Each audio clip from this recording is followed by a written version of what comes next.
as pessoas, para serem qualificadas, elas tinham que sair do estado, né? Elas tinham que ir para o Rio, para São Paulo, para Brasília. Grande parte dos nossos pesquisadores mais antigos tiveram sua formação fora do Amazonas. E desde 2002, o programa de pós-graduação em medicina tropical ele conseguiu formar o nosso pessoal local com os melhores níveis, né, de educação nesta área da medicina tropical, até porque nós sempre recebemos pessoas de fora para ensinar essas pessoas como fazer o manejo dessas doenças, que muitas delas acontecem exclusivamente na região norte do país. Então hoje a gente tem, dentro deste grupo de pesquisa, que faz pesquisa de forma muito profissional, a gente tem também um percentual muito grande de pesquisa que é direcionada para a formação de mestres e doutores. Olá pessoal, você está mais uma vez no Muraqui TV. O Muraqui TV é um programa da Fundação de Apoio Institucional Muraqui, que tem por objetivo veicular assuntos da área de ciência, tecnologia, inovação e educação. Hoje nós vamos ter uma entrevista com o Dr. Marcos Lacerda, um brilhante pesquisador. Eu até chamo ele de empreendedor no meio científico. Fique conosco.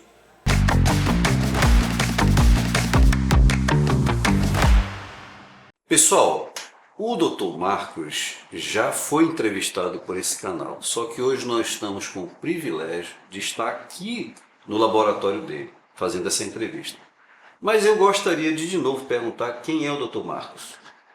Fernando, obrigado por estar participando de novo do canal.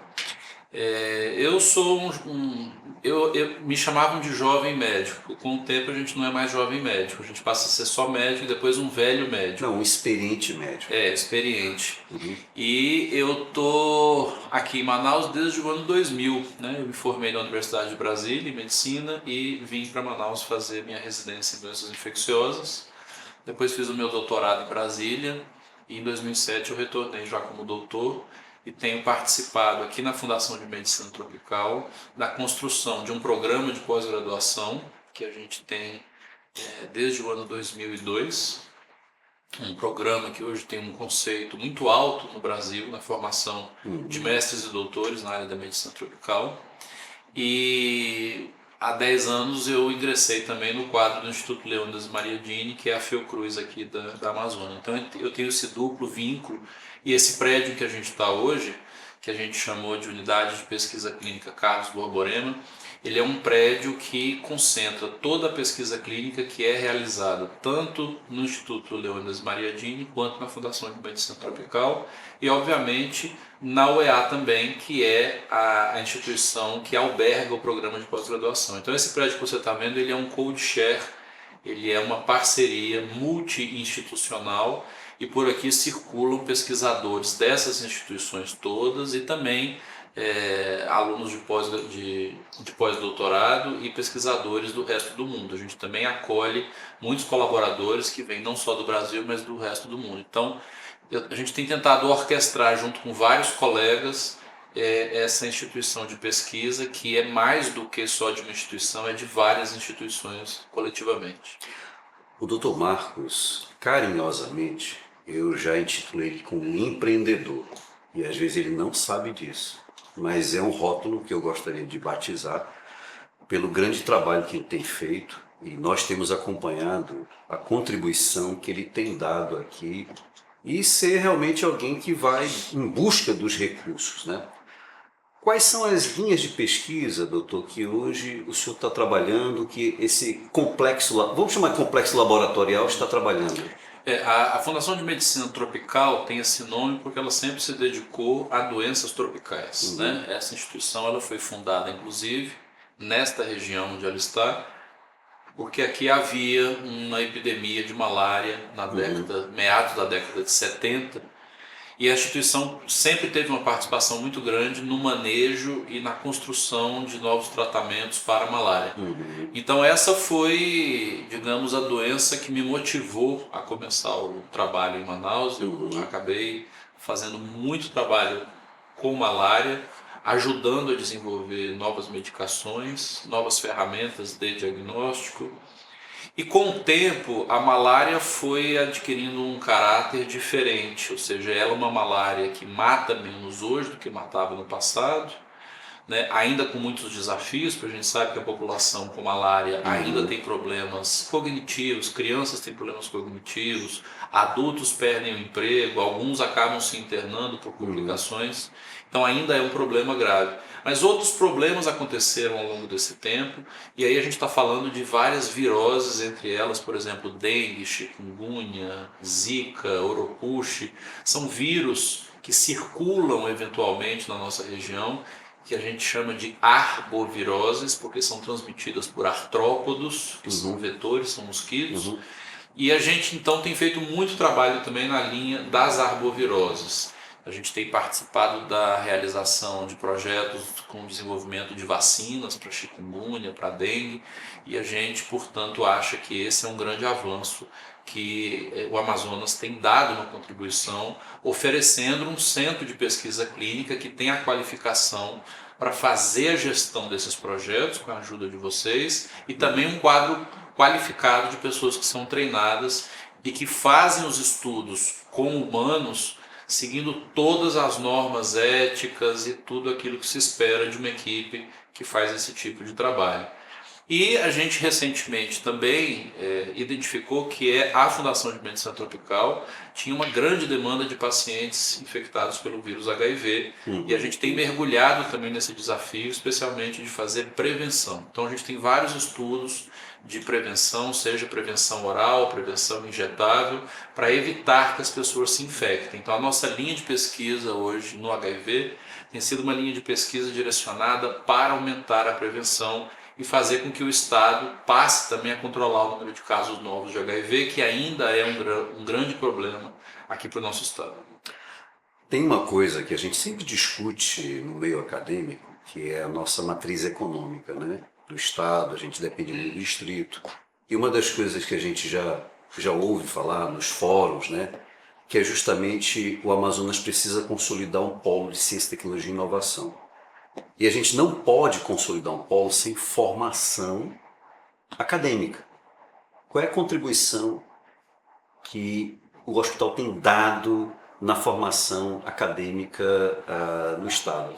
Eu acho que esse é o grande passo que a gente deu nas últimas 2 décadas, porque as pessoas, para serem qualificadas, elas tinham que sair do Estado, né? Elas tinham que ir para o Rio, para São Paulo, para Brasília. Grande parte dos nossos pesquisadores mais antigos tiveram sua formação fora do Amazonas.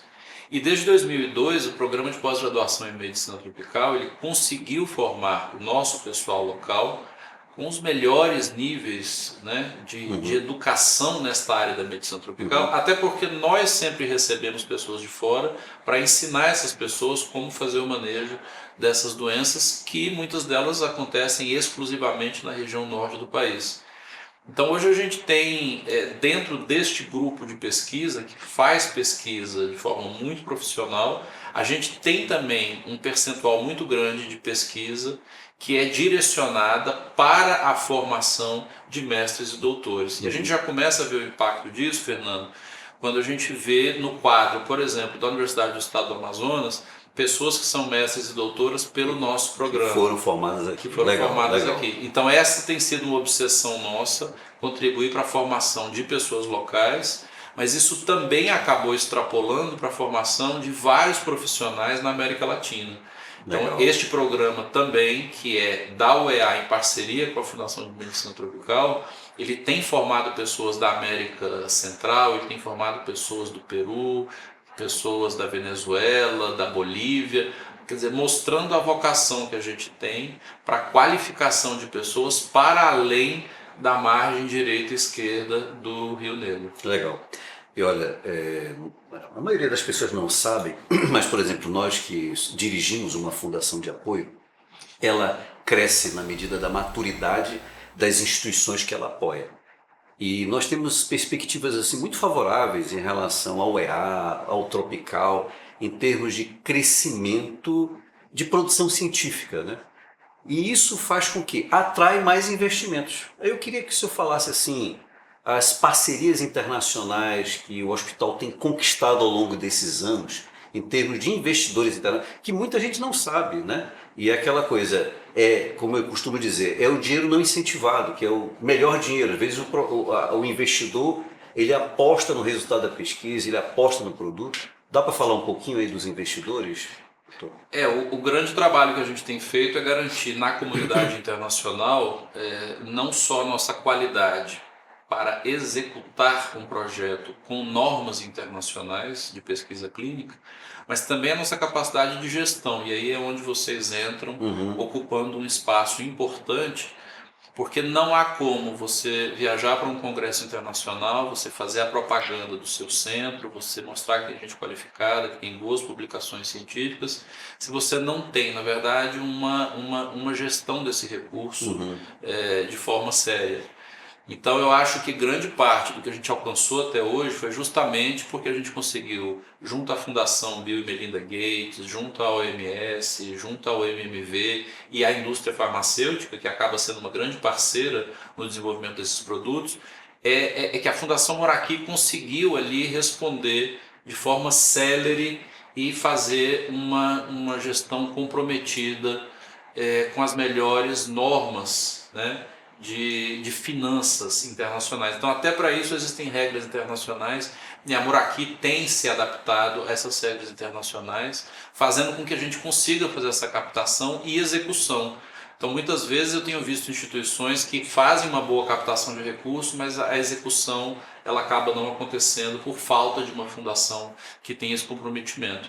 Então o complexo da pesquisa ele precisa de vários atores atuando em conformidade. Eu preciso que a Anvisa esteja alinhada, que a Comissão Nacional de Ética em Pesquisa esteja alinhada, que as universidades, os estudantes, as instituições estejam alinhadas, mas também que haja um núcleo de gestão que a gente construiu com muito trabalho e perseverança ao longo desses últimos 25 anos com vocês.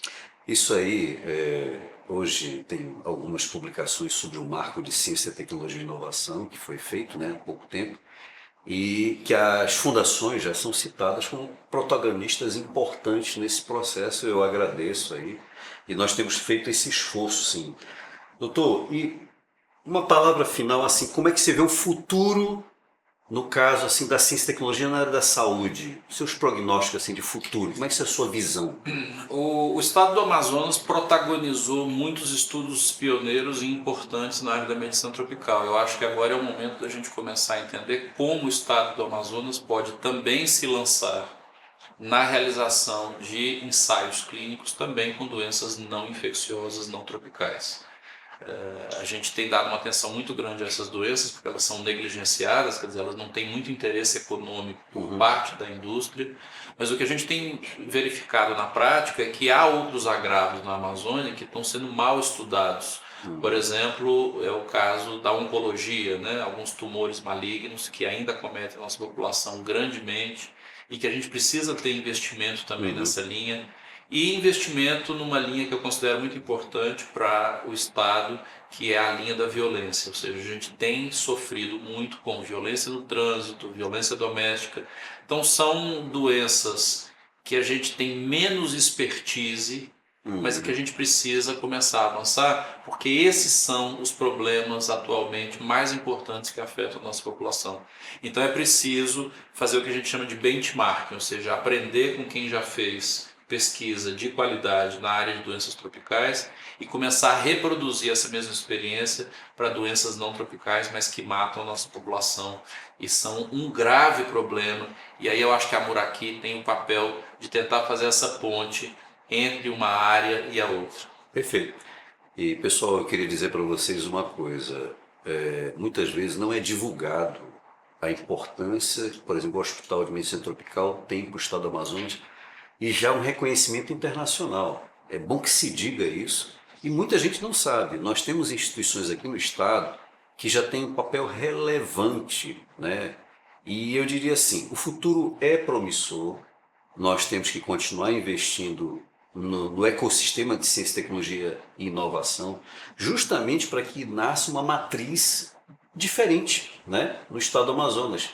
A gente fala muito da dependência do distrito, mas na medida que a gente cresce como ecossistema, nós vamos atrair muito investimento aqui. E quando a gente fica pensando assim, poxa, quando é que a gente vai ser um Vale do Silício?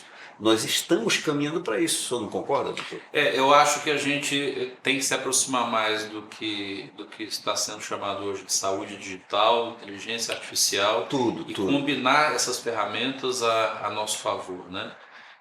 Infelizmente a gente ainda precisa estar lidando com doenças que já foram eliminadas de países desenvolvidos, mas ainda persistem na nossa população. Então é o momento da gente, nessa grande matriz de ciência e tecnologia, pensar como o Estado se vê, se enxerga daqui a 5, 10 e 20 anos, para que a gente possa planejar. Quer dizer, a pesquisa ela é um planejamento de longo prazo. Sim. A gente não faz na pesquisa nada para responder um problema atual. A gente está sempre pensando em como resolver o problema futuro.